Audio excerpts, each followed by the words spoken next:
Joe Brunsman, cyber insurance broker to the stars, back with a two-part video for you. And today we're going to be talking about what every business owner must know about cybersecurity awareness training.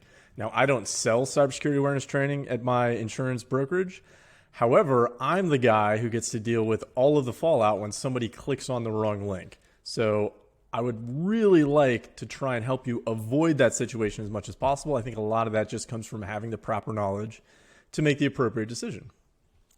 Now you can see here that working from home causes a surge in security breaches, staff oblivious to best practices. That's a pretty damning statement there. Now with that, if you actually dig deeper into that report, the dark blue, 44%, did not provide cybersecurity training that focused on potential threats of working from home, such as ensuring home networks had strong passwords or devices were not left in the reach of non-authorized users. Now you as a business owner, you probably have zero to little control over the passwords of home networks, but the least you can do is inform and educate your staff members on what those passwords should be, because that will have a direct impact on the security and longevity of your business. This is the most recent FTC report coming from identity theft. And you can see here on the far right-hand side, obviously there was an upward trend anyways before the lockdown occurred, and that has only intensified. So with that, you're more than welcome here to just pause the video and read that for yourself. But needless to say, the threat is increasing. Now, working from home has increased the risks. Why? Well, direct oversight isn't always possible anymore. Maybe previously you're a real small business and you just had that general policy where, hey, if something doesn't look right, if you get an email or a request that doesn't look right, just bring it to me and I'll validate it. Well, maybe that employee is working from home now and you just can't do that. You need to rely on them to actually make the right decision. It's also more difficult to run it by IT. So, let's say you have an MSP. Well, is that technician working from home? Or are they working in the office now? Maybe you had that internal IT staff and they're working remotely as well. Well, you can't just walk into their office and say, hey, take a look at this email for me. Tell me what you think. It's just another barrier to make everything more difficult. It's also more difficult to check with the sender. So one of the previous recommendations we gave was, hey, you get this weird email. Maybe it looks a little too good to be true. Why don't you call that person? Well, maybe that person isn't working in their office anymore. And the number on that email, it just, it doesn't go directly to them. It's some other number now. It just makes it harder to check with the sender. Also, breaches are taking longer to detect. That is making it more costly and more damaging for businesses. And as I said before, you have little to no control over that home network security. So it really behooves you in many respects to make sure that those employees are adequately trained and informed to try and make those best decisions, because that will directly impact your business. Now, previously, you could think of your computer network like a giant castle, and you could have your IT guys build up real tall walls and guard towers, and you had the moats and the dragons and the drawbridge. Well, now your network is more of like this giant apartment complex where you have all of these potential doors that someone could walk in and steal, say, confidential client information, confidential business information, social security numbers, et cetera, et cetera. There are more devices that are accessing your network now. That's what all these doors are. Do you know what those devices actually are? Is there a way that only specific devices are able to access your network? What happens when an employee gets a new device? How are you going to deal with that? It makes it harder really to know, hey, what's a legitimate request of information from your network and what is an illegitimate request for information from your network? What happens if an employee loses their cell phone, they buy a new one, now it's got a different signature on it, now they're trying to access your network. How do you deal with that? And, just a higher probability that all of these security controls you put in place, that there's just some wrinkles that have to get ironed out. And at the end of the day, really that the last line of defense you have is hopefully a well-trained and educated employee to make the decision, the right decision, if they're going to click on that link, if they're going to open that attachment or not. Another consideration for you is that clients are actually leaving post-breach. Now, you may not be aware of this. This right here, I went through the entire compendium there of the Ponemon Institute data breach reports from 2014 to 2019. And this is the abnormal client churn rate percentage by year. Now, you're more than welcome. Just pause the video right here and see if clients are increasingly leaving following a breach in your specific vertical. There's also a lot of long-term damage to your brand that maybe you're just not aware of yet. So let's say an employee clicks on the wrong link. Well, 1 in 4 Americans just won't do business with a company that's been breached. So what we're seeing here, if you add these two slides together, is clients, existing clients, leaving following a breach, and potential new clients, 1 out of 4 of them just won't do business with your company. Now add in a tough economic environment, and you really could be hurting as a business. So suddenly there you're thinking, okay, well, of course, cybersecurity awareness training costs money. Now compared to this, where existing clients leave, it's much harder to attract new clients. You're gonna have to put more money into that.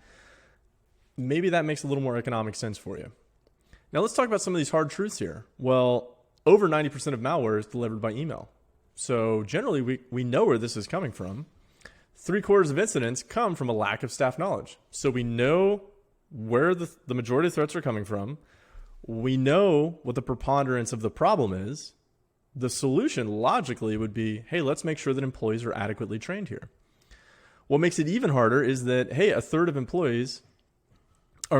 companies fire employees after a breach. So, hey, here's another hidden cost for you. You're going to have to try and find somebody new, and you're going to have to at least get them up to speed of where that fired employee was at. That's going to take a lot of time, a lot of energy, and a decent amount of money to make that happen.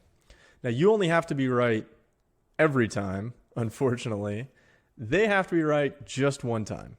So this is something where you need that consistent pressure from the business, right, on your fellow business owners, on yourself, on your staff, to make sure that you're staying up to speed with all of the latest, greatest relevant threats that are out there. If you're doing like the once a year employee training, or you've got the internal IT guy coming in like once every couple months just telling people, hey, don't click on the wrong link, unfortunately, that just is not going to cut it in today's day and age. And humans are, we're pattern recognition machines. We recognize patterns. So with that constantly reinforced security awareness training, you can get them to recognize those patterns. You can make that subconscious idea where, hey, I think I've seen this before and this wasn't right.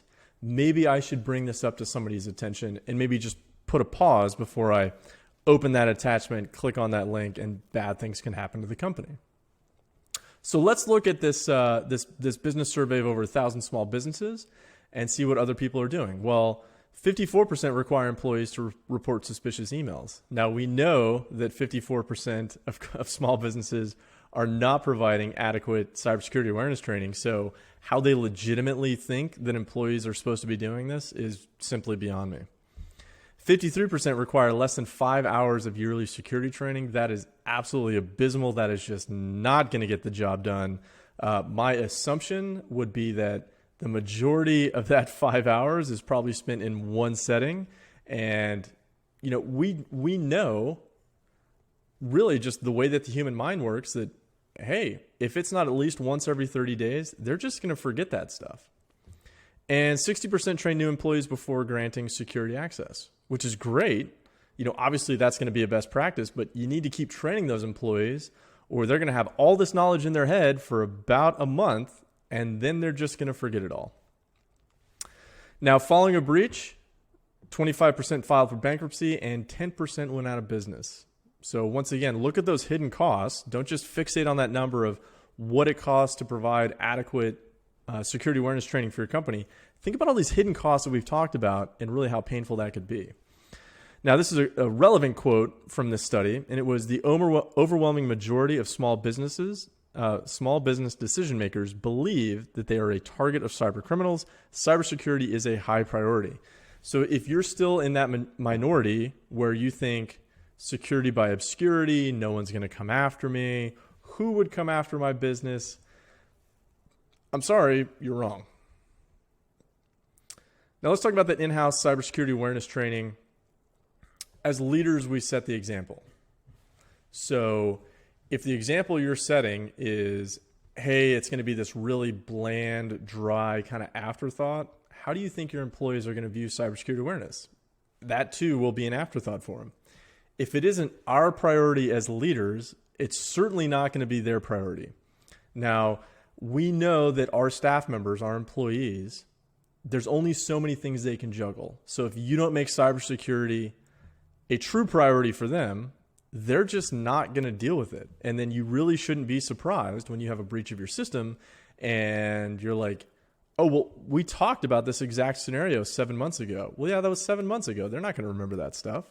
The other thing to consider here too is that, even me being a giant nerd and I deal with this stuff all day, every week for years on end, it just helps us stay up to speed as well. So here's just a quick example for you. Do you know the difference between phishing, vishing, whaling, and smishing? That is, those are some of the newer and older threats out there. If you don't know what those are, then how can you have employees bring those potential issues to you and then you make the correct decision as well? So it's not just good for our staff and our employees, and our fellow business owners. It's actually good for us as well because, those terrible, terrible people out there that are perpetrating these cyber crimes, they are making bucket loads of money, and they're making it on the backs of good people who have done honest work for decades on end to build that company that then suddenly gets destroyed when somebody makes a very poor decision. So you don't want to be there. If you enjoy this presentation, this is where you can get a copy of my book, Cyber Insurance and Compliance. The name of the book is Damage Control. That's the free download link there. You can also find it on Amazon. Part 2 of the presentation should now be up in the corner where you can look at the solutions and the legal side of security awareness training and why it might actually be mandatory for your business. If you have any questions, this is where you can contact me. And with that, stay safe.